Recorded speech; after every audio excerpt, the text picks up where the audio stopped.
Art has been my partner, and we've done this work together from the local to the international level for a long time, pretty much since I graduated law school. Pretty grateful for that because it gives you a purpose, you know, as you question. I'm defending the lawyers on the table now. You know, like, as you question the system and you come and you fight it, you know, you're also really looking for a path how some of these tools can be helpful, or how you can use some of these tools in what I would call the struggle. And so there's one thing that we've always done is never let them off the hook, you know? You don't let them off the hook in the domestic courts. You throw everything that you can at them. And that's why I think it's really important to talk about the underlying claim, because that's why I'm concerned that we are letting them off the hook. You know, we're letting the corporations come in and say, we are losing, you know, tens of thousands of dollars. Actually, they're saying millions. And they don't have to substantiate it when they're going in for the injunction applications, but they actually have a standard of proof that they have to fulfill on the underlying claim. The underlying claim is what Sam was talking about when they said they claimed $10 billion against us, and what Suzanne was saying when they said they brought this suit against us and they're all trying to sue us. Because there has to be an underlying action, right? That the injunctive relief is sought on top of. And I'm afraid that ever too often we let them off the hook. We don't pursue the strict standard of proof that they would have. And these cases just sit there and amble until they meet the next injunction.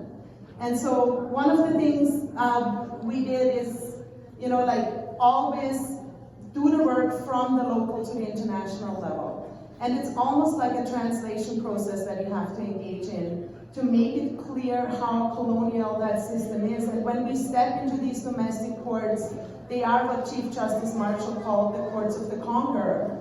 And, but what they get away with domestically, they often cannot get away with internationally. And, you know, like I've said it in my environmental law class recently.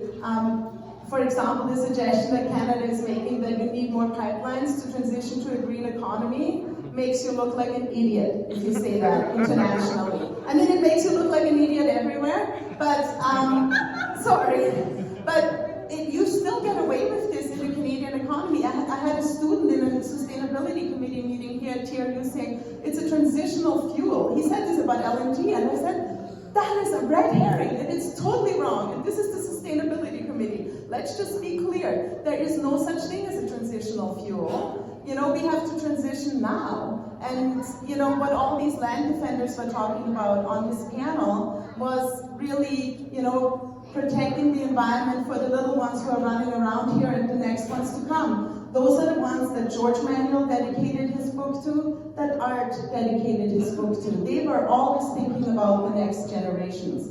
And so what we've been doing, and I think what's important and where the strategy sits, is you connect it from the local to the international level, and then you also bring it back home. So if you go to the UN, and if you go to Geneva, especially where the human rights bodies sit, they will get this.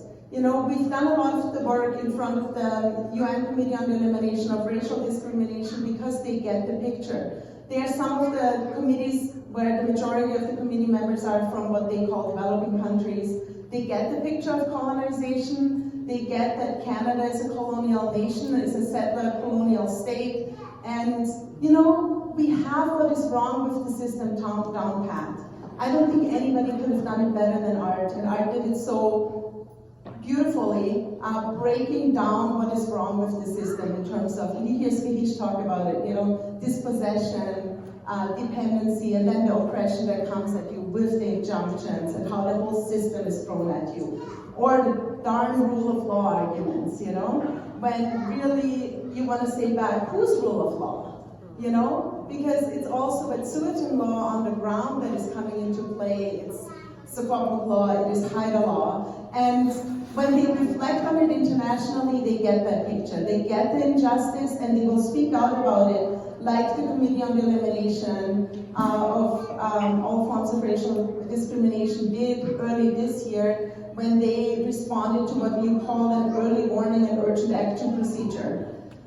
And they basically said, and I wanted to read it to you, and I just have to pull it up, and you will all remember it. I'll read you the one, the first one. It calls upon the state party, which is Canada, to immediately cease construction of the Trans Mountain Pipeline Expansion Project, cancel all permits until the free, prior, and informed consent is obtained from all the Secwepemc people following the full and adequate discharge of the duty to consult.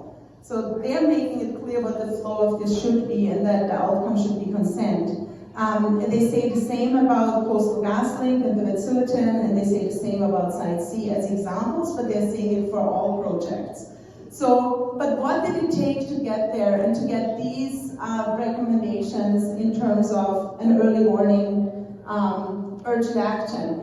ART has been doing this work, and there's been a deliberate decision to do some of this work in Geneva, where the human rights bodies are based. And while ART would go to the Permanent Forum in New York, in many ways it's a place where you would meet and maintain relationships with other Indigenous peoples. But to bring the international complaints, we would often go before and put a lot of work into the work before the human rights tribunals and also before international trade tribunals. So we did make submissions that the non-recognition of Aboriginal title constitutes a subsidy under international trade law. That's one of the examples for not letting them off the hook, and for that matter, monkey wrenching with their own system. Using international trade law, using subsidy law. Arden Guja went to Wall Street to meet with the credit rating agencies and talk about the risk that is inherent in the non-recognition of Aboriginal title and rights. And I mean, that's what all these companies are dealing with. That's why Tech canceled their project, because it's not legally and economically sustainable, right?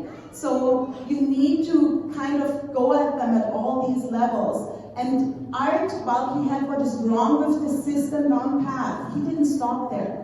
He always thought about what is the solution. You know, what are we going to do about it? I was thinking about, I think about it all the time, obviously, but really this February when all of this was going on, I was like, I would be sitting here asking, what are we going to do about it, you know? And actually Russ had part of the answer.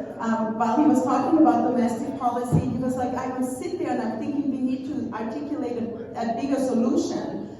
And the last chapter of our second book, that if the title had gone according to what cannabis wanted, it would have been called Radical Title. And we call it the Manual. It's kind of the how-to book, following up on Unsettling Canada.